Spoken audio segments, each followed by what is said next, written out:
پھر یہ کہ ہم جانتے بوجھتے بھی گناہ کرتے ہیں، جانتے بوجھتے روزے چھوڑ دیتے ہیں، جانتے بوجھتے نماز قضا کر دیتے ہیں، جانتے بوجھتے جھوٹ بولتے ہیں، اور جھوٹ کی وجہ سے پھر لڑائیاں اور فسادات کتنے زیادہ ہونا شروع ہو جاتے ہیں۔ پھر ہم تنہائی میں بھی کچھ گناہ کرتے ہیں کہ جب کوئی بھی ہمیں نہیں دیکھ رہا ہوتا تو اس وقت ہمارا دل کس چیز کی طرف ہوتا ہے، ہم کیا دیکھنا چاہتے ہیں۔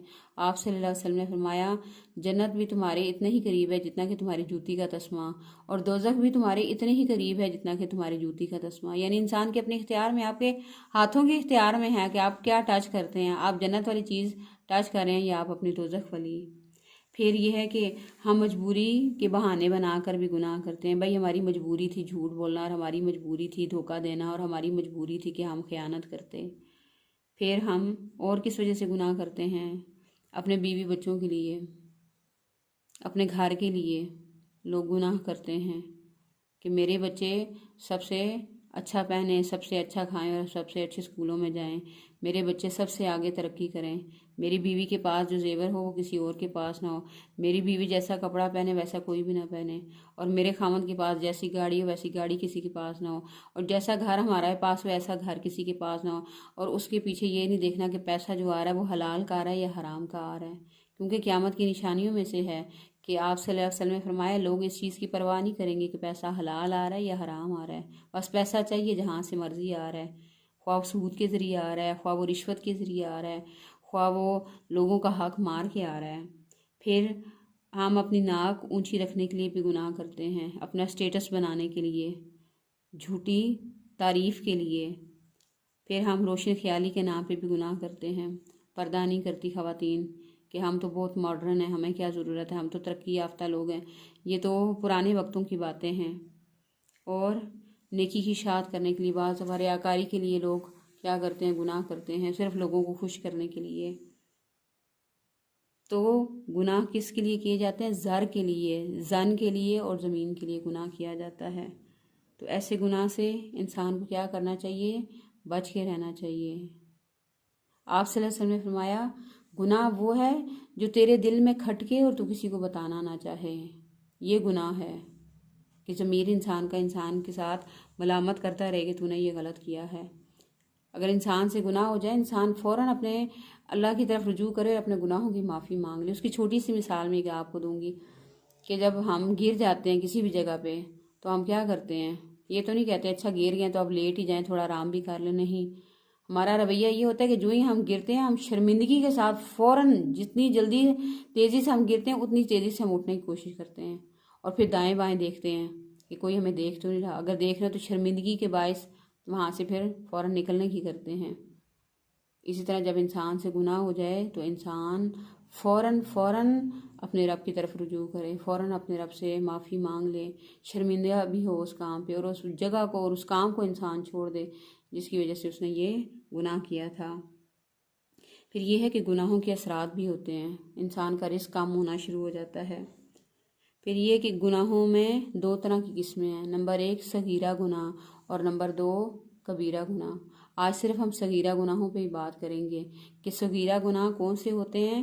وہ چھوٹے گناہ ہوتے ہیں جن کے بارے میں آپ صلی اللہ علیہ وسلم نے وعید تو نہیں سنائی لیکن ناپسندید کا اظہار کیا ہوتا ہے۔ اب گناہ صغیرہ کی ہمیں پہچان کیسے ہوگی؟ حضرت ابو ہریرہ کہتے ہیں کہ نمازی کو دوران نماز کمر پر ہاتھ رکھنے سے اللہ کے رسول نے منع فرمایا ہے، لیکن اس میں سختی نہیں آئی ہے، یعنی ایسی غلطی جس سے رسول اللہ صلی اللہ علیہ وسلم نے منع فرمایا ہو لیکن سخت الفاظ نہ استعمال کیے ہوں یا اظہار ناراضگی نہ فرمایا ہو، صغیرہ گناہوں میں شمار ہوتے ہیں۔ پھر ایسی بات جسے اللہ تعالیٰ یا اللہ کے رسول نے ناپسند فرمایا ہو لیکن اس کے لیے سخت الفاظ نہ استعمال فرمائے ہوں، گناہ صغیرہ کہلاتے ہیں۔ جس طرح آپ صلی اللہ علیہ وسلم نے فرمایا کہ نماز عشاء سے قبل سونا اور بعد میں باتیں کرنا اللہ تعالیٰ کو ناپسند ہے۔ پھر آپ صلی اللہ علیہ وسلم نے فرمایا سفید بال اکھاڑنے سے آپ صلی اللہ علیہ وسلم نے منع فرمایا کہ یہ مسلمان کا نور ہے۔ اب اور بھی گناہ صغیرہ کی مثال ہم احادیث سے دیکھیں گے۔ وضو کے بعد انگلیوں میں انگلیاں ڈالنا، دوران نماز بال سنوارنا یا کپڑے سمیٹنا، دوران نماز کمر پر ہاتھ رکھنا، دوران نماز جمائی کو روکنے کی کوشش نہ کرنا۔ حضرت ابو ہریرہ سے روایت ہے کہ رسول اللہ صلی اللہ علیہ وسلم نے فرمایا کہ نماز میں جمائی آنا شیطان کی طرف سے ہے، لہٰذا جب تم میں سے کسی کو جمائی آئے تو منہ بند کر کے اسے روکے جہاں تک ممکن ہو سکے۔ اسے ترمذی نے روایت کیا ہے۔ پھر دوران تشہد ہاتھ پر ٹیک لگانا، بلا عذر نماز عشاء سے قبل سونا اور نماز عشاء کے بعد باتیں کرنا، پانی پیتے وقت برتن میں سانس لینا، پیشاب کرتے ہوئے یا استنجا کرتے ہوئے دایاں ہاتھ استعمال کرنا، مساجد کی آرائش اور زینت پر فخر کرنا، درمیانی انگلی اور اس کے ساتھ والی انگلی میں انگوٹھی پہننا، بائیں ہاتھ سے کھانا پینا۔ حضرت عبداللہ بن عمر سے روایت ہے کہ رسول اللہ صلی اللہ علیہ وسلم نے فرمایا، جب تم میں سے کوئی بھی بائیں ہاتھ سے کھائے نہ پیے، کیونکہ بائیں ہاتھ سے شیطان کھاتا اور پیتا ہے۔ بعض دفعہ ایسے بھی ہوتا ہے کہ جب ہم گناہ صغیرہ کے اوپر تکبر کر جاتے ہیں، اکڑ کرتے ہیں، تو وہ گناہ صغیرہ کبیرہ میں بدل جاتا ہے۔ ایک شخص کے بارے میں آتا ہے کہ آپ صلی اللہ علیہ وسلم کے پاس بیٹھا ہوا تھا تو وہ بائیں ہاتھ سے کھا رہا تھا، تو آپ صلی اللہ علیہ وسلم نے فرمایا کہ دائیں ہاتھ سے کھاؤ، تو اس نے تکبر کی بنا پہ کہا کہ میں تو دائیں ہاتھ سے کھا ہی نہیں سکتا، تو پھر آپ صلی اللہ علیہ وسلم نے فرمایا اب تو دائیں ہاتھ سے کبھی بھی نہیں کھائے گا، اور کہا جاتا ہے کہ اس کو دائیں ہاتھ پہ فالج پڑ گیا تھا، تو ساری زندگی وہ پھر دائیں ہاتھ اپنے منہ تک نہ لے جا سکا۔ گھر میں جلتی آگ چھوڑ کر سونا، حضرت عبداللہ بن عمر سے روایت ہے کہ رسول اللہ صلی اللہ علیہ وسلم نے فرمایا، جب سونے لگو تو اپنے گھروں میں جلتی آگ مت چھوڑو۔ جس طرح اب گرمیاں آ رہی ہیں، لوگ مچھر کو بھگانے کے لیے میٹ وغیرہ جلا دیتے ہیں، تو اس سے پھر کافی زیادہ نقصان ہو جاتا ہے، تو اس چیز میں احتیاط کرنی چاہیے۔ پیٹ کے بال لیٹنا، حضرت ابو ہریرہ کہتے ہیں کہ رسول اللہ صلی اللہ علیہ وسلم نے ایک آدمی کو پیٹ کے بال لیٹے دیکھا تو فرمایا، یہ لیٹنا ایسا ہے جسے اللہ پسند نہیں فرماتا۔ اور ایک اور روایت میں آتا ہے کہ شیطان ایسے لیٹتا ہے یا دوزخی الٹا ہو کے لیٹتے ہیں۔ پھر یہ کہ سفید بال نکالنا، اس کے علاوہ حلال کھانے سے نفرت کرنا، کسی کی ہوا خارج ہو جائے تو اس پہ ہنسنے لگ جانا، دھوپ اور چھاؤں میں بیٹھنا۔ رسول اللہ صلی اللہ علیہ وسلم نے نصف دھوپ اور نصف سائے میں بیٹھنے سے منع فرمایا ہے، نیز فرمایا کہ یہ شیطان کی بیٹھک ہے۔ مہمان کے لیے غیر ضروری یا استطاعت سے بڑھ کر تکلف کرنا، یعنی مہمان آئے ہیں تو انسان کی جتنی حیثیت ہو انسان اتنا کام کرے، اپنی حیثیت سے انسان بڑھ کے کام نہ کرے۔ جس چھت پر منڈیر نہ ہو اس پر سونا، حضرت جابر کہتے ہیں کہ رسول اللہ صلی اللہ علیہ وسلم نے ایسی چھت پر سونے سے منع فرمایا جس کی منڈیر نہ ہو، کیونکہ اس میں بھی پھر انسان کو اپنی ہی تکلیف میں مبتلا ہو جاتا ہے کہ اللہ نہ کرے اگر انسان چھت سے گر جائے اور اس کی کوئی ہڈی وغیرہ ٹوٹ جائے تو پھر انسان کے لیے مشکل ہے۔ اس لیے اللہ تعالیٰ نے اور اللہ کے رسول نے ہر اس کام سے منع فرمایا جس سے انسان کو تکلیف ہو۔ ون جوتا کھڑے ہو کر پہننا، اس میں بھی کیا ہوگا، جب کھڑے کھڑے جوتا پہنیں گے تو گر جائیں گے۔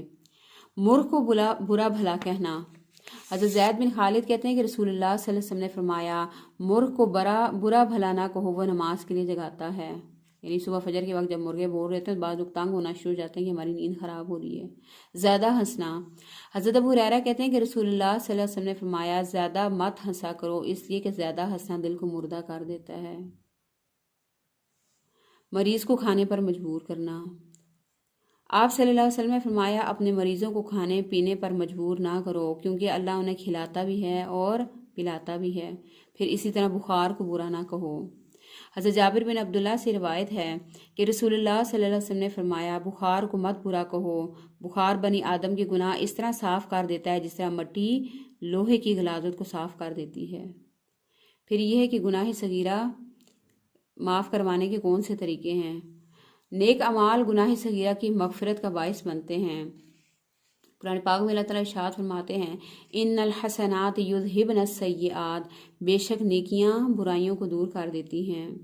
حضرت ابو ذر کہتے ہیں کہ رسول اللہ صلی اللہ علیہ وسلم نے فرمایا، اللہ سے ڈرتے رہو جہاں بھی تم ہو، برائی کے بعد نیک عمل کرو، وہ برائی کو مٹا دے گا، اور لوگوں کے ساتھ اچھے اخلاق سے پیش آؤ۔ پھر وضو سے آنکھوں، ہاتھوں اور پاؤں کے تمام گناہ صغیرہ معاف ہو جاتے ہیں۔ حضرت ابو ہریرہ روایت کرتے ہیں کہ رسول اللہ صلی اللہ علیہ وسلم نے فرمایا، جب مسلمان یا مومن بندہ وضو کرتا ہے اور چہرہ دھوتا ہے تو اس کے چہرے سے پانی یا پانی کے آخری قطرے سے گناہ سارے گر جاتے ہیں، دھل جاتے ہیں جو اس نے اپنی آنکھوں سے کیے۔ پھر جب ہاتھ دھوتا ہے تو پانی یا پانی کا آخری قطرہ گرنے سے وہ سارے گناہ دھل جاتے ہیں جو ہاتھ سے کیے گئے ہوں۔ پھر جب پاؤں دھوتا ہے تو پانی یا پانی کا آخری قطرہ گرنے تک وہ سارے گناہ دھل جاتے ہیں جو اس کے پاؤں نے کیے ہوں، حتیٰ کہ وضو مکمل ہو جاتا ہے اور آدمی سارے گناہوں سے پاک ہو جاتا ہے۔ ایک روایت میں یہ آتا ہے کہ آنکھوں کے گناہ اور آنکھوں کے پلکوں کے نیچے جو گناہ ہوتے ہیں وہ بھی اللہ دھو دیتا ہے، پھر ناخنوں کے نیچے سے بھی اللہ تعالیٰ گناہ دھو دیتا ہے، پھر ناک کے جو گناہ ہیں وہ بھی اللہ تعالیٰ دھو دیتے ہیں۔ اسی طرح آپ صلی اللہ علیہ وسلم نے فرمایا کہ نماز جو شخص 5 وقت کی ادا کرتے ہیں ان کے گناہ صغیرہ کی معاف کرنے کی مثال ایسی ہے کہ جیسے کوئی شخص ہو اور اس کے دروازے پر نہر بہتی اور 5 دفعہ اس میں اگر نہائے تو جس طرح اس کے جسم پہ میل کچیل نہیں رہ گیا، اسی طرح جو بندہ 5 وقت کی نماز پڑھتا ہے تو اس کے اوپر سے بھی گناہ صغیرہ دھل جاتے ہیں۔ پھر صدقہ اور نماز تہجد گناہوں کو مٹاتے ہیں۔ حضرت معاذ بن جبل کہتے ہیں کہ رسول اللہ صلی اللہ علیہ وسلم نے فرمایا، میں تمہیں بھلائی کے طریقے نہ بتاؤں؟ روزہ آگ سے ڈھال ہے، صدقہ گناہوں کی آگ بجھاتا ہے، اور تہجد کی نماز بھی۔ پھر یہ کہ پچھلی نماز پہلی نماز کے بعد ہونے والے صغیرہ گناہوں کا کفارہ بنتی ہے۔ پچھلے جمعے کی نماز پہلے جمعے کی نماز کے دوران ہونے والے صغیرہ گناہوں کی مغفرت کا باعث بنتی ہے۔ پچھلے رمضان کے روزے پہلے رمضان کے روزوں کے درمیان ہونے والے صغیرہ گناہوں کی مغفرت کا باعث بنتے ہیں۔ فرض نماز کی ادائیگی کے لیے مسجد کی طرف چل کر جانا صغیرہ گناہوں کی بخشش کا باعث بنتا ہے۔ یوم عرفہ یعنی 9 ذی الحجہ کا روزہ گزشتہ 1 سال اور آئندہ 1 سال کے گناہوں کا کفارہ بنتا ہے۔ یوم عاشوراء یعنی 10 محرم کا روزہ گزشتہ 1 سال کے گناہوں کا کفارہ بنتا ہے۔ لیلۃ القدر میں قیام گزشتہ زندگی کے تمام گناہوں کا کفارہ بنتا ہے۔ حضرت ابو ہریرہ سے روایت ہے کہ رسول اللہ صلی اللہ علیہ وسلم نے فرمایا، جس نے لیلۃ القدر میں ایمان کے ساتھ ثواب کی نیت سے قیام کیا اس کے گزشتہ گناہ معاف کر دیے جاتے ہیں۔ مصائب اور علام گناہوں کا کفارہ بنتے ہیں بشرطیہ صبر کیا جائے، یعنی انسان کے اوپر جو پریشانیاں، مصیبتیں، ٹینشنیں یا اس طرح کا کوئی بھی معاملہ آتا ہے اور اس پہ انسان صبر کرے تو انسان کے لیے کیا ہے، انسان کے گناہ صغیرہ معاف ہو جاتے ہیں۔ اور آپ سے نے فرمایا کہ یہ جو دوسرا عشرہ ہے یہ مغفرت کا عشرہ ہے، تو اس میں کوشش کریں کہ ہم زیادہ سے زیادہ گناہ صغیرہ سے بچ کے رہیں اور گناہ کبیرہ سے بھی، اور ہم ہر اس گناہ سے بچیں جو اللہ اور اس کے رسول کی نافرمانی کی طرف جاتا ہو۔ اور بس اللہ تعالیٰ سے ہم یہی دعا کرتے ہیں کہ اللہ تعالیٰ ہم سے دین کا بہترین کام بہترین حکمت کے ساتھ کروا لے، اور اللہ تعالیٰ ہمیں گناہ صغیرہ اور کبیرہ سے بچا لے، آمین۔ وآخر دعوانا ان الحمد للہ رب العالمین۔ السلام علیکم ورحمۃ اللہ وبرکاتہ۔